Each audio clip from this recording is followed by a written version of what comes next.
नमस्कार बंधुरा आमी श्रावणी आमी चले एसेছি आरो एकटी रेसिपि निये। चलो रेसिपिटी ताहले एकबार देखे नी। आजके रेसिपि चाल कुमड़ोर तरकारी। এই রান্নাটা রুটি ভাত দুটোর সাথেই খেতে বেশ ভালো লাগে। পুরো ভিডিওটা দেখার অনুরোধ রইল। আজকে রেসিপিটি বানানোর জন্য আমি একটা চাল কুমড়ো নিয়েছি। রান্নাটা বানানোর জন্য চাল কুমড়োকে আমি একটু মোটা মোটা টুকরো করে কেটে নিয়েছি। প্রথমে একটা ননস্টিক প্যানে কিছুটা সরষের তেল গরম করতে দিলাম। তেলটা গরম হয়ে গেছে, একটু 5 ফোড়ন তেলের মধ্যে ফোড়নে দিলাম। একটা শুকনো লঙ্কা ফোড়নে দিলাম। ফোড়নটাকে একটু সময় ভালো করে ভেজে নিতে হবে। নিরামিষ রান্নায় হিং দিলে তার স্বাদটা বেশ ভালো হয়, সেজন্য অল্প পরিমাণ হিং তেলের মধ্যে দিলাম। এরপর কেটে রাখা চাল কুমড়ো তেলের মধ্যে দিয়ে একটু সময় ভালো করে রান্নাটা করে নিতে হবে।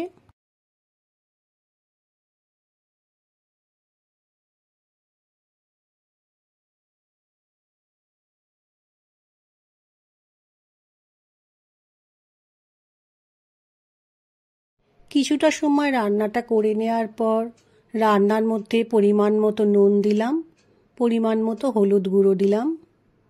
এরপর নুন ও হলুদ গুঁড়োকে চাল কুমড়োর সাথে ভালো করে মিশিয়ে নেব।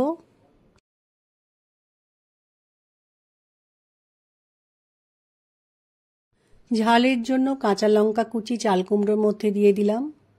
এরপর রান্নার মধ্যে একটু আদা বাটা দিলাম।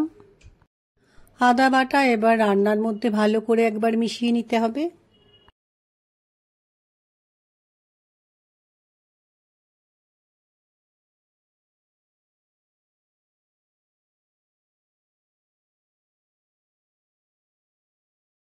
আদা বাটা দিয়ে কিছুটা সময় ভালো করে কষিয়ে নেওয়ার পর অল্প পরিমাণ উষ্ণ জল রান্নার মধ্যে দিয়ে দিলাম। রান্নার মধ্যে জল দেওয়ার পর জলটা রান্নার মধ্যে ভালো করে মিশিয়ে নিয়ে ফুটতে দিতে হবে। গ্যাসের ফ্লেমকে লো করে রেখে একটা রান্নার ওপর ঢাকা দিয়েছি চাল কুমড়োটা সেদ্ধ করে নেওয়ার জন্য। চাল কুমড়ো সেদ্ধ হয়ে গেছে। এই সময় আমি তরকারির মধ্যে একটু চিনি দিয়ে দিলাম। ঝোলটা একটু ফুটিয়ে কমে গেলেই রান্নাটা আমার তৈরি হয়ে যাবে।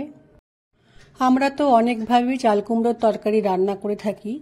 এইভাবে চাল কুমড়োর তরকারি রান্না করলে খেতে বেশ ভালো লাগে। যারা হালকা খাবার পছন্দ করো তারা এই রেসিপিটি বানিয়ে একবার দেখতে পারো, আশা করছি তাদের ভালো লাগবে। রান্নাটা আমি একটা পাত্রের মধ্যে পরিবেশন করে নিয়েছি। আমার আজকের রেসিপি ভালো লাগলে লাইক, শেয়ার ও সাবস্ক্রাইব করো। ভিডিওটি দেখার জন্য ধন্যবাদ। ভিডিওটি আজ এখানেই শেষ করছি। ফিরে আসছি আরও একটি রেসিপি নিয়ে।